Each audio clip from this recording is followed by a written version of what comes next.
Hey guys, welcome back to my channel. Sorry that I'm in my car today, but I have about half an hour before I have an appointment that I need to be at, so I thought I would just take this time to film a video and actually make use of my time. I have had so many more questions on the subject of moving to New Zealand, so time for another video. I still can't believe that I haven't answered all of the questions by now because I've done, I think, 8 or 9 of these. I will link the playlist over here if you want to see the rest of these videos, but there are still questions coming my way and I'll do my best to answer them. First question is, I was wondering if you knew any other couples who went over on a holiday visa and made it work.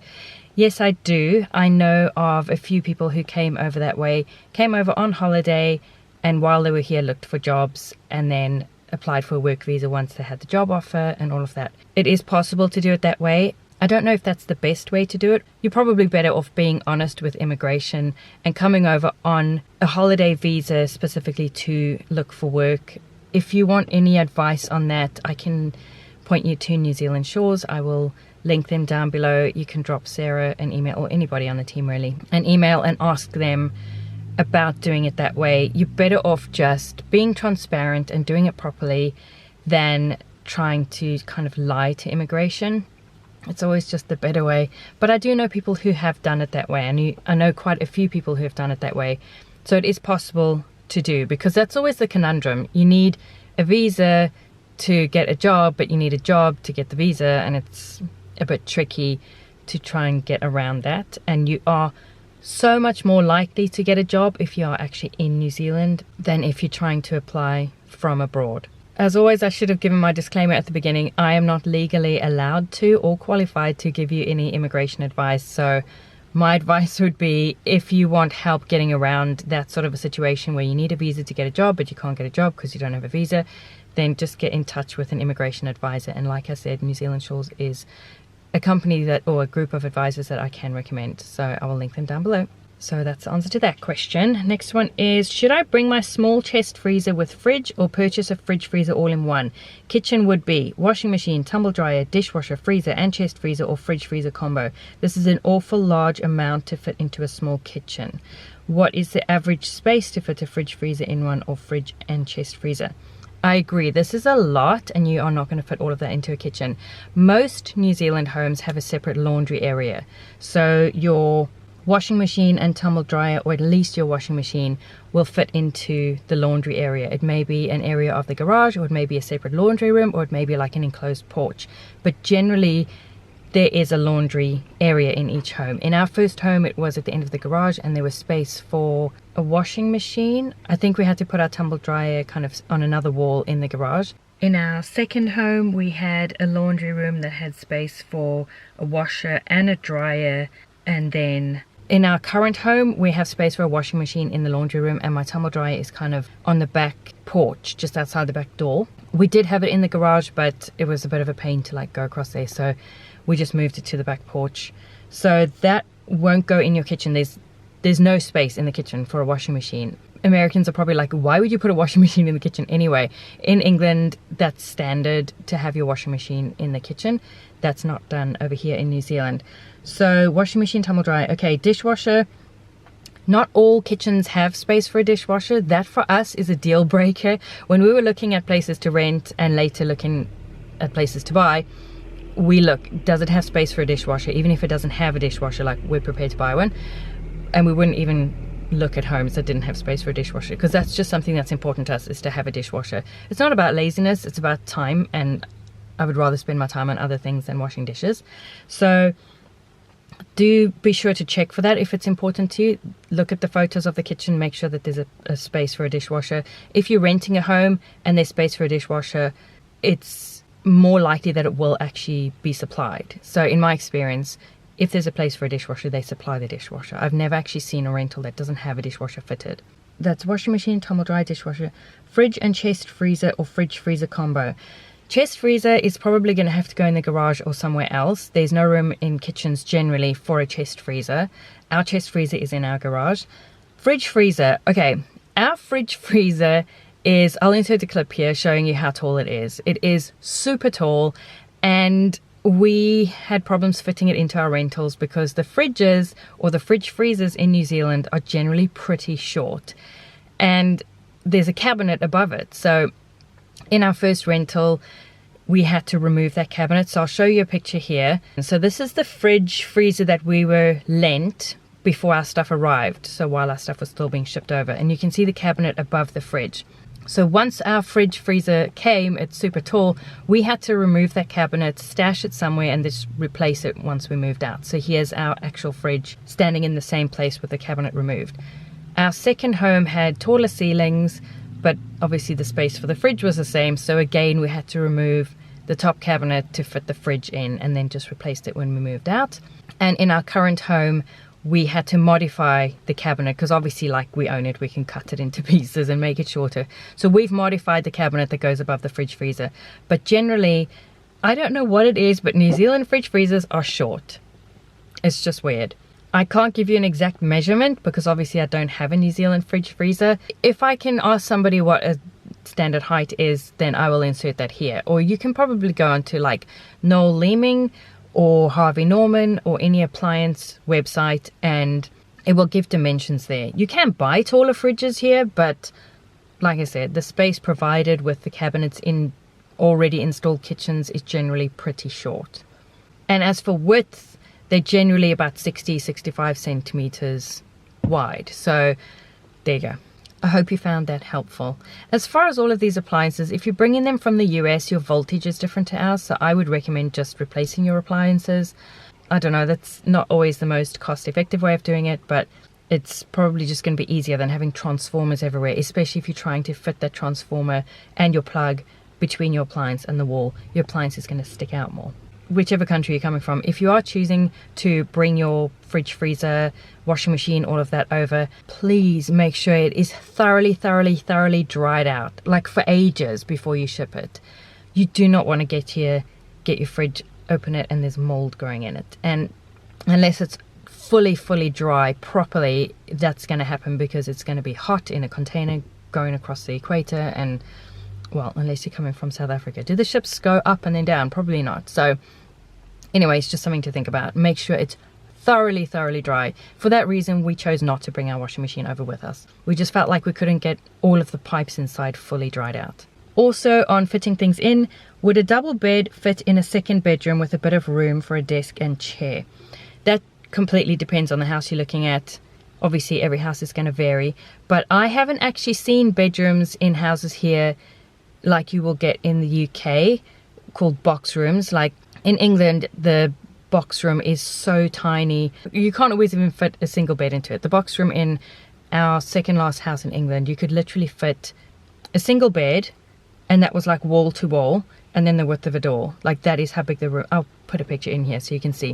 Tiny. So I haven't seen bedrooms really that tiny here, but obviously, in some properties they'll be bigger and some they'll be smaller. So the first house we rented in New Zealand was a 3-bedroom house, and we had bunk beds in one. Obviously, one was like the master bedroom, and then in the other bedroom we did have a double bed, and that fit fine. It was a tight squeeze with the desk. I'll put pictures in here, but we did fit it in, so that worked. And then in our second house that we rented, it was a 4-bedroom house, and a double bed would have fitted into 3 of the bedrooms, but not the 4th. That one was pretty small. That was kind of like more like a box room. And then our current home, we could fit a double bed into each room, into all 3 bedrooms, but the second bed, like one of the bedrooms, would be a very tight squeeze. So I would say you would be fine bringing a double bed as your like spare room bed, but just obviously check room dimensions when you're renting. Next question is it possible to get a property at New Zealand and migrate there with my family, even if I do not have a job, if I'm ready to live on our personal funds? Like I said, am not qualified to give immigration advice. I just know what I know, but obviously I don't know everything, and I don't know all of the like current changes to law. I do know that there has recently been changes to law about buying property unless you are a New Zealand resident. They're clamping down on that because there's a lot of foreign investors investing in rental properties here, and there's a bit of a housing crisis and blah blah blah. So I would think probably not. And as for living here on your personal funds, like migrating here without a job, also very unlikely. It used to be that to get residency you needed a certain number of points, and if you attained those points you could move here. Now not only are those points higher, but you need a job as well. It doesn't matter if you attain all of those points. If you don't have a job, you're not going to get your residency. So they have kind of really tightened up immigration requirements, and it's unlikely that you're going to be able to move here without a job. Obviously, if you're not coming on residency and you're coming on a work visa, you're going to need a job for your work visa. So I'm sorry, but very unlikely. Next question is, do you have any extra information regarding the schools in New Zealand, like how the grades work over there? My 10-year-old daughter is currently in grade 4 in South Africa, and I'm trying to work out what grade or year she would have to start on if she joins next year in New Zealand. So kids here start primary school when they are 5. They start the term after they turn 5. So if your child turns 5 in the middle of the year, they're going to start school in the middle of the year. If they turn 5 at the end of the year and they start the last term, I think then they, like if that's year 1, then next year they'll do year 1 again, because they've literally only had 1 term of it. I didn't have young kids in New Zealand starting school. We moved over when our kids were 6 and 9. So I'm not like fully versed on the whole school system. I can just kind of speak from my own experience. So they go from year 1 to year 6 in primary school. Then they go to intermediate school for year 7 and 8. So yes, a whole new uniform just for 2 years. Annoying. And then from year 9 to 13, they're in high school. Some primary schools go from year 1 to year 8. So they don't go to intermediate. So like we live in a very small village, and our village school goes all the way through to year 8. So that's how the school system works. They will look at your child's current work and like level, and obviously talk to you. They'll look at their age and they'll slot them in. The school will be able to advise you. So I'd recommend getting in touch with the school in the area you're planning to move to. Say, hey, we're coming over about this time. This is how old my kids are. You know, can you make a place for them? And just chat to the school and they'll put them where suitable.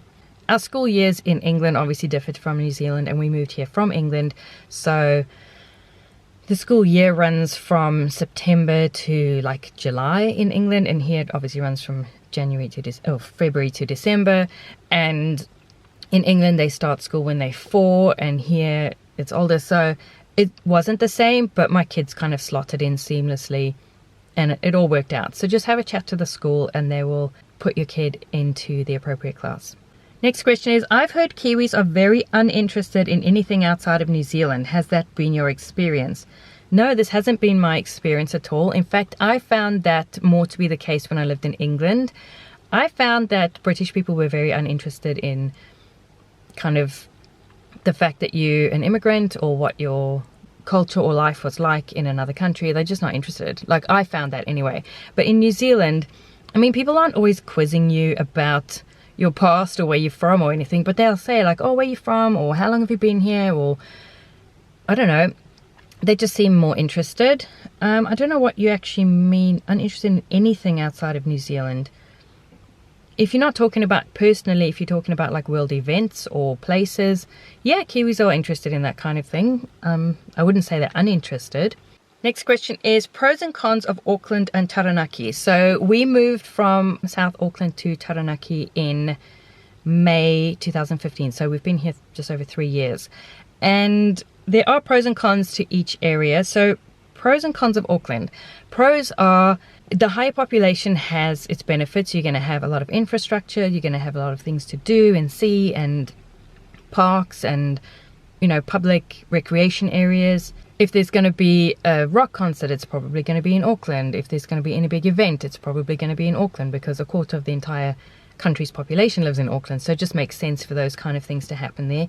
And shops, whether it's big chain stores or boutique shops, there's going to be more of them, and they're going to have more variety, that kind of thing. You're obviously just going to have more because it's more populated. I wouldn't say there's a huge amount of difference in weather between Auckland and here, so no real pros and cons there. But I mean, it's temperate weather. It's not like on the South Island. So Auckland has pretty temperate weather. There's lots of beaches. You can access the beaches on the west coast with all the black sand and the wild waves, or the beaches on the east coast, which has kind of more gentle waves and generally brown sand or white sand. There's lots to do and see. So those are the advantages of Auckland. The cons of Auckland is it is crowded. It is eye-wateringly expensive to live there. and there's going to be more traffic. So all of the pros that you get from high population, there's obviously going to be cons for high population as well. People in New Zealand talk about the Auckland bubble, and it is almost like there's this bubble around Auckland and they live in like a different zone. So it's hard to describe, but there's a little bit more of a rat race. There's a little bit more of like, I don't know, like brand names matter. I mean, not that that's a big thing over here that I've experienced, but if you're going to get it, you're going to get it there. A bit more competition. So I guess that's cons of Auckland. So Taranaki, the pros and cons. Pros for us is that it's lower population. That's obviously not a pro for everybody, but that's something we wanted. So it's sparse population here, amazing natural beauty everywhere you go, countryside, no traffic or very little traffic. We have the mountain. You can go hiking there. You can go skiing in the winter if the snow comes low enough. I'm looking at the mountain now. You can go snow skiing. But on the same day, you could go surfing. That's like what they say about here is you can go snow skiing and surfing on the same day, because we have amazing beaches and surfing and fishing, and it's just beautiful here. There's lots to see and do in terms of like natural beauty and enjoying the outdoors. We also have an airport in New Plymouth, so that's convenient, and I feel like we're well situated kind of in the middle on the west of the North Island. So Auckland's only like 5-6 hours away. Wellington's only about 4.5 hours away. To get across to Napier or like on the east coast, that's also about 4-5 hours away. So I feel like we're well situated. So cons, obviously, with lower population, you get less infrastructure. There's going to be less, I don't want to say less development. It sounds like we're living in an undeveloped area, which isn't true, but there's going to be less infrastructure than you would get in a place like Auckland. Other cons, I just love it here. I absolutely love it here. So I'm not like, oh, these are all the bad things about, oh, cons, oh my word, the wind. That is a bad thing that we were not prepared for. Because it's so flat here, the wind just howls through here. Everyone talks about windy Wellington. Nobody talks about windy Taranaki. And it is so windy. We have like the worst windstorms. So that's one thing I don't like about living here. But other than that, I absolutely love it. Right, my time has gone off. I need to go to my appointment now. I hope that these answers were helpful to you. I will link the playlist down below. I will link my Moving to New Zealand Facebook group down below and anything else relevant. And I do have a bunch more questions, so I'll make a video like this again soon to answer those. And I'm going to make one with Grant because there's some questions that I kind of wanted to chat with him to answer. Thanks so much for watching, and I will see you in the next one.